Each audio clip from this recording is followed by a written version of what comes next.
Okay, good afternoon. We are just about to wrap up, so we are just gonna collect some feedback from you guys. Question is, how can groups like ISOC SVG chapter help build public awareness about AI-related cyber risks? So, if you could just type in your response, we'll get it. Um, I won't spend time discussing it, but we would use that information to guide us in terms of how we could proceed in St. Vincent and the Grenadines in awareness among citizens. I know we had quite a few discussions over lunch, so if you could just type that in so that we get that information. Okay. First responses in, have more forums like this, workshops and community sessions. Bring awareness to all levels of the education systems. And I see a lot of terms coming out here. Media, well, social media, I believe, larger. Yeah, I see schools and visits, conferences. I believe that should have been partnerships, maybe. So the word cloud shows school and awareness there. So I believe that suggests that we really need to get into the schools to get the Madam President. I see we would use that information to guide us on how we could proceed. All right, so next question. What are the potential risks in cybersecurity for small island developing states like ours?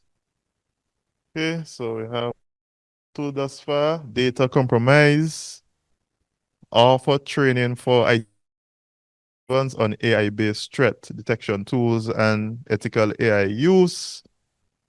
We have misinformation and deepfakes. Yeah. Not enough data to hmm. Not enough data. Okay.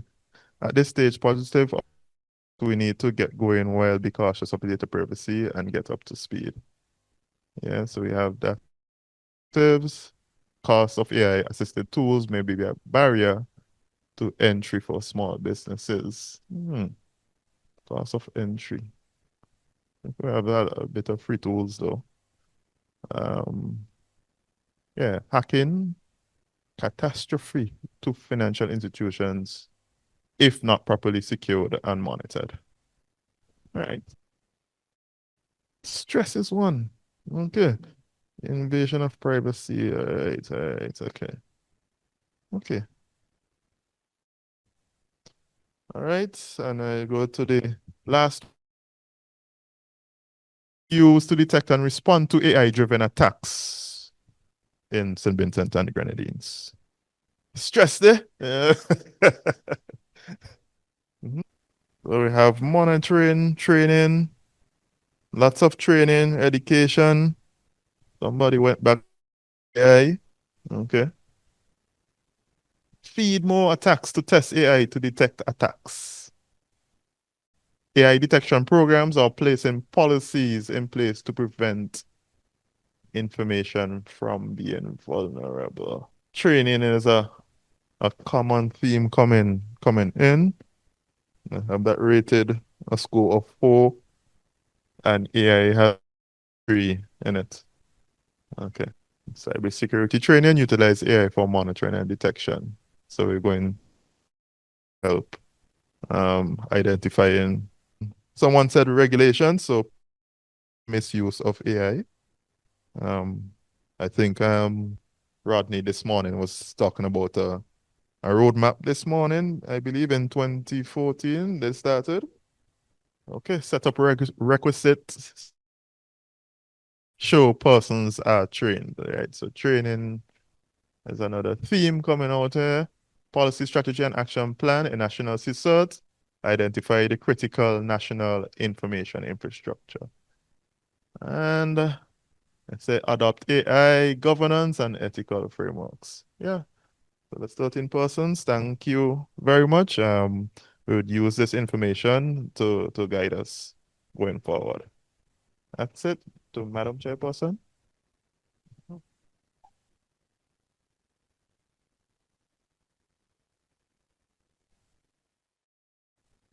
Had some comments?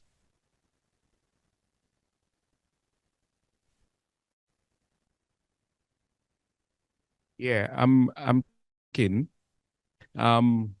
myself and the president had the opportunity to attend the World Bank Digital Summit, and we met with UNESCO.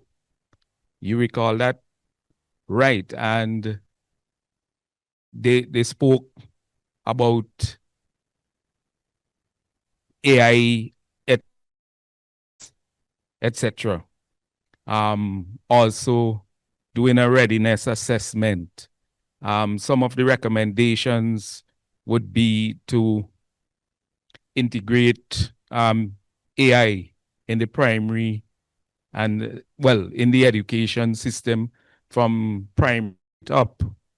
But they are also available to help us. But I believe the coordination is probably at the level of the Ministry of Education. But to me, that is something that we need to explore much further, not only from government's perspective, but um, a civil society organization like the ISOC need to probably look at that and see how at least you could champion it. That is my take on that. I just want to suggest that. What do you think? Yeah, no, well, I will comment. Yes. So, that intervention. Yes, I think one of the things we have to sit down as an executive for the is to start looking at different, um, yeah, to start looking at different that we can bring more awareness to the citizens and even doing it because from what I'm gathering here today, I mean, for it is very essential that more people are aware of it. So we would have to find a way, Alan said, to probably get more people involved or getting more information to go out there. So before Roxanne come, I'm going to ask you a question. In your opinion, and this would help us as a chapter, what are some of the ways you think as a chapter we can actually get the word across to more people? What would you suggest? Maybe it is, maybe you might give us an idea that we didn't think about before, or give us a new way or something that we're already. And while I'm saying that and you're thinking for our chapter, please feel free to join. You can go on the link or you could just contact one of us and we can help you. Okay. It's a voluntary work. So we are looking for volunteers to help us to, spread the awareness in our. George, you're going to give a recommendation, an example.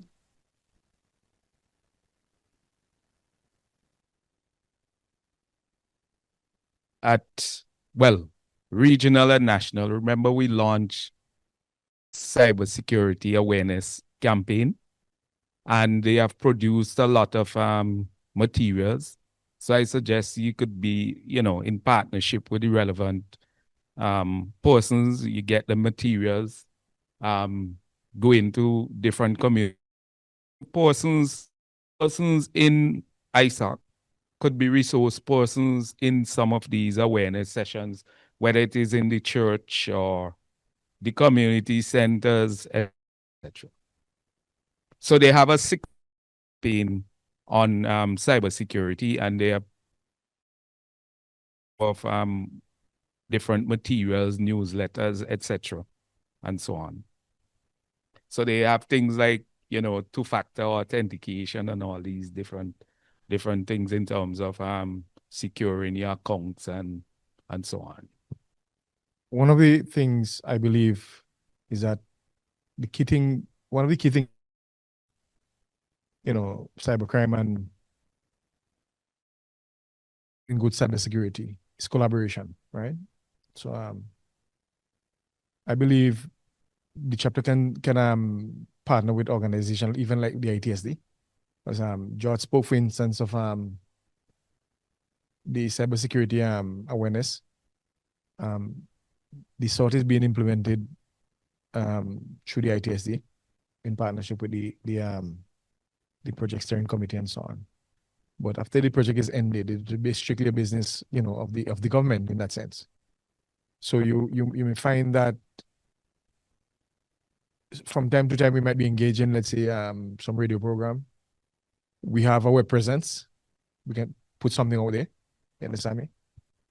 We can also partner even with the API because they also have a web presence. And I think George and I recently was on the radio, doing a campaign and so on. I think they could put that as a prominent kind of fixture because, AI is not going away. Cybercrime is not going away. You understand me? And things are going worse even as they get better. You understand me? So there's this need for this broad type of collaboration. The other thing is that you have to look at the niche area where you can spread that information and the knowledge. You getting into the secondary schools, into the colleges. You understand me? Right? And partner with them and so on.